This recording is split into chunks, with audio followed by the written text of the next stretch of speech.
मुगल काल के जौहर की गवाही देता रेवगढ़ अब 23 घरों पर चला बुलडोजर। इस वक्त की बड़ी खबर बिहार राज्य के गया जनपद से सामने आ रही है, जहां टिकारी प्रखंड के मऊ थाना क्षेत्र स्थित ऐतिहासिक रेवगढ़ एक बार फिर सुर्खियों में है। ये वही स्थान बताया जाता है जहां मुगल काल में राठौर राजपूत महिलाओं ने अपनी अस्मिता और सम्मान की रक्षा के लिए जौहर किया था। इतिहास के पन्नों में दर्ज इस गांव की कहानी आज भी लोगों के रोंगटे खड़े कर देती है। स्थानीय लोगों के अनुसार उस समय गांव के राजपूत योद्धा युद्ध पर जाने से पहले अपनी पत्नियों को समय सीमा देकर जाते थे और कहते थे कि यदि वे वापस लौटकर ना आए तो उनकी खोजबीन ना की जाए, बल्कि अपने सम्मान की रक्षा के लिए जौहर कर लिया जाए। बताया जाता है कि इसी धरती पर बड़ी संख्या में महिलाओं ने अग्नि में समर्पित होकर अपने सम्मान की रक्षा की थी। ग्रामीणों का दावा है कि आज भी इस स्थान की खुदाई की जाए तो मानव कंकाल निकलते हैं। लोगों का कहना है कि वर्षों से कंकालों के कारण ये जगह लगभग 10 फीट ऊंची हो चुकी है, लेकिन इतने ऐतिहासिक महत्व के बावजूद आज तक इस धरोहर को सरकार द्वारा सुरक्षित नहीं किया गया है।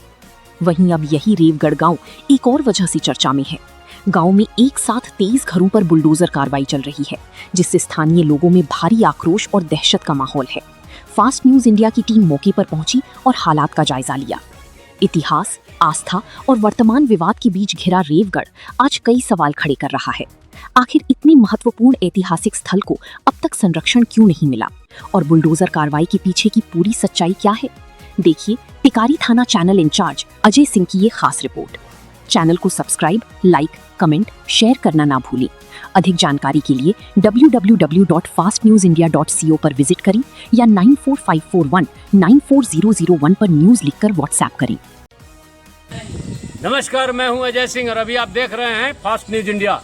जैसा कि देख रहे हैं, बिहार के गया जिला टेकारी अनुमंडल टेकारी प्रखंड के अंतर्गत एक बहुत बड़ा रहस्यमय गांव में हम पहुंचे हैं, जहां प्राचीन युग में युग का मंदिर है, वो है जौहर मंदिर रेवई। और यह एक ऐतिहासिक गांव है और जिस जगह पे हम उपस्थित हैं यह वही गढ़ के नाम से कौन सा गढ़ जाना जाता था। तो सबसे पहले हमारे बीच बहुत सारे लोग हैं यहाँ पर बैठे हुए, लेकिन एक वरिष्ठ पत्रकार में इनका नाम जो है एकदम आप प्रचलित है और ओम प्रकाश जी इनका नाम हुआ और हमारे मित्र हैं, हमारे बीच में हैं। तो सबसे पहले मीडिया में आपका स्वागत है।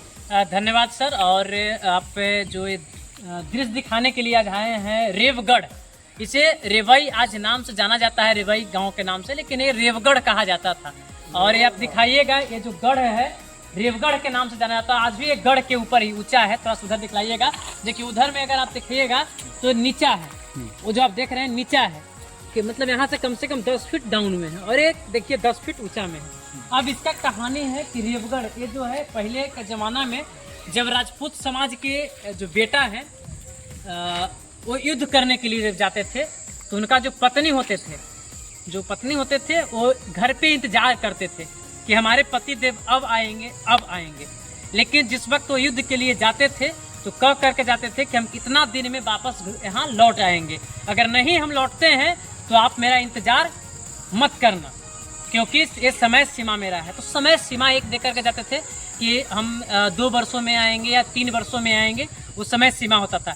जैसे ही 3 वर्ष 1 दिन होता था, वैसे ही वो जितने भी हमारे बेटियां रहती थी, जो बहू रहती थी, वो अब देखते थे कि हमारे पति अब लौट के आएंगे नहीं। और जो बगल में यहाँ पे आइएगा तो एक लश्करगंज गांव है, वहाँ लश्कर रहता था। लश्कर यानी कि जो उस पहले का जो मुगल काल का जो सिपाही उसको बोला जाता था। वो सिपाही वहीं पे इंतजार करता था। थोड़ा सा यहाँ से पीछे जाइएगा ना, तो लश्करगंज है, उसको लश्करगंज इसीलिए नाम पड़ा लश्कर के नाम से। हाँ, उसको लश्कर तैयबा जो था इंतजार करता था कि कब 3 साल 1 दिन या 4 साल 1 दिन उसका समय खत्म हो, उसका बेटी बहू को हम कैद करके ला सके, उसका चीरहरण हम कर सके। लेकिन राजपूत समाज के जितने भी बहू बेटी थी उनका दिल में एक ही था कि हम इज्जत अपना नहीं देंगे तो नहीं देंगे, अपना प्राण गंवा देंगे और नहीं देंगे।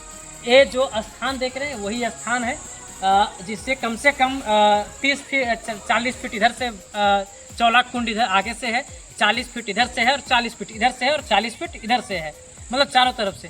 और उतना ही गड्ढा खता गया था।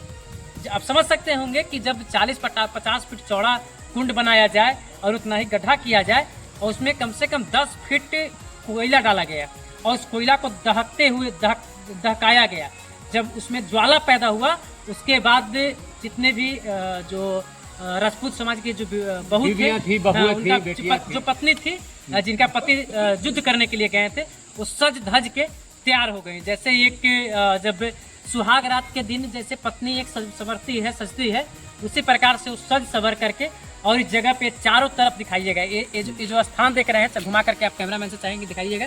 ये चारों तरफ से लोग खड़ा हो गए इस जगह पे और एक समय मुहूर्त आया, उस मुहूर्त में उनका बताया गया कितना बज के इतना मिनट पे एक एक करके सभी को एक साथ इसमें कूद जाना है। तो वो जब वो समय आया उस वक्त जितने भी लोग थे इसमें जौहर कर लिए। अब जौहर लोग, अधिकतर लोग जौहर के मतलब नहीं समझते हैं कि जौहर होता क्या था। तो जौहर में अपना प्राण गंवा दिए थे इसमें। और कहा जाए तो लगभग 1 लाख से ऊपर महिलाएं, संख्या नहीं हम बता सकते हैं, लेकिन लगभग उससे ज़्यादा महिलाएं इसमें अपना जान दिए होंगे। आप चुनिए कि मगध, ये जो मगध जो क्षेत्र है, मगध क्षेत्र के जितने भी राजपूत समाज के जो लोग लड़ने के लिए गए थे, ये नहीं है कि सिर्फ रेवई के ही गए थे।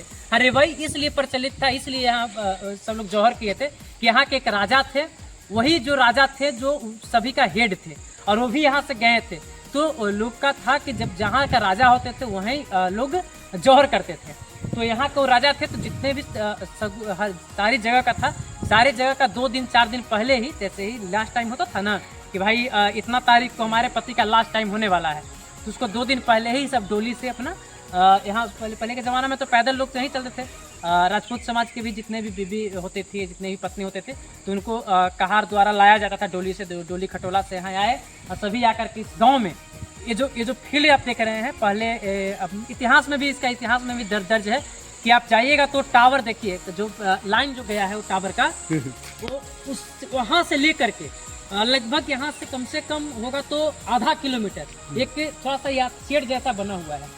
हम तो इस गांव के नहीं है, लेकिन जो पढ़े हैं इतिहास में, वो हम बता रहे हैं कि वहाँ तक सरकारी जमीन होगा हमारे अनुमान से। इसलिए सरकारी जमीन होगा क्योंकि हम जैसे इतिहास में पढ़े हैं कि जो गढ़ है रेवगढ़ से लगभग आधा किलोमीटर तक सरकारी जमीन है, यानी कि 500 मीटर तक, यानी समझिए कि वो जो बना हुआ है जो लास्ट में जो वहाँ तक उतना दूर तक उधर भी होगा, उतना ही दूर तक इधर भी था। अब उतना ही दूर तक जो स्कूल है वहाँ तक भी सरकारी जमीन ही होगा। इसलिए होगा कि जब 1 लाख महिलाएं जब यहाँ पहुँचे होंगे तो समझिए कहाँ रहते होंगे। तो इस जगह पर पूरा भीड़ लग गया होगा, चारों तरफ से भीड़ लगा था और एक एक करके सभी लोग इसमें कूदे थे। वो इतिहास है और इतिहास में देखिए आज भी जौहर मंदिर के नाम से प्रख्यात है। जौहर मंदिर पूरे भारत में से अगर बताया जाए तो सिर्फ 2 मंदिर है, एक राजस्थान में और दूसरा बिहार के गया जिला के रेवई गांव में, जो कि टेकारी प्रखंड के डिवरा पंचायत में पड़ता है। और आज भी यहाँ लोग आते हैं, लेकिन इतिहास के पन्नों में ये दब करके रह गया है सर। अगर कहा जाए तो यहाँ अगर दूसरे राज्य में अगर ये रहता तो उस राज्य के जो सरकार थी वो इसके लिए अगर एक मेला भी करता, इसके नाम से लोग दूसरे दूर से यहाँ लोग देखने के लिए भी आते हैं, लेकिन यहाँ इसे इतिहास के पन्नों में दबा दिया गया। आज देखिए कि जो इस गांव के जो लोग थे, बड़े बड़े जो दानदाता हैं, थोड़ा ऊपर आइए हम दिखाते हैं, तो जो हम इतिहास में जानते हैं, जो पढ़े हैं किताब हमें दादा परदादा बताया करते थे। तो देखिए ये जो मंदिर है ऊपर में लिखा हुआ है, ये जो रेवई का संबत लिखा हुआ है, ये 2026 मत समझिएगा, संबत 2026 है लिखा हुआ है। इसमें दानदाता का नाम है जो दान देकर के ये मंदिर को जो ऊपर किए, क्योंकि ये तो पहले तो गढ़ था। इसमें अगर अभी भी खता जाए इस जगह पे, आज भी यहाँ के लोग से अगर पूछिएगा तो बताएंगे, आज भी अगर बारिश होता है ना तो कई हड्डियाँ आपको बगल में उधर आपको निकल जाते हैं, मतलब बाहर में जो बाउंड्री दिया हुआ है, थोड़ा सा दिखाइए थोड़ा सा वो जो बाउंड्री देख रहे हैं ना सर, चारों तरफ से बाउंड्री दिया हुआ है, एक कुंड में ही बाउंड्री दिया गया है। जो कुंड जो इसका है उसी कुंड में एक बाउंड्री दिया गया है। इधर भी दिखाइएगा, इधर भी कुंड है, तो ये चारों तरफ से ये जब बारिश होता है तो इसमें से आज भी हड्डियाँ दिखाई पड़ती हैं। जो उन लोग का जो हड्डी जला था तो आज भी वो हड्डी दिखाई पड़ता है। अगर यहाँ अंदर में अगर खोदा जाए तो लगभग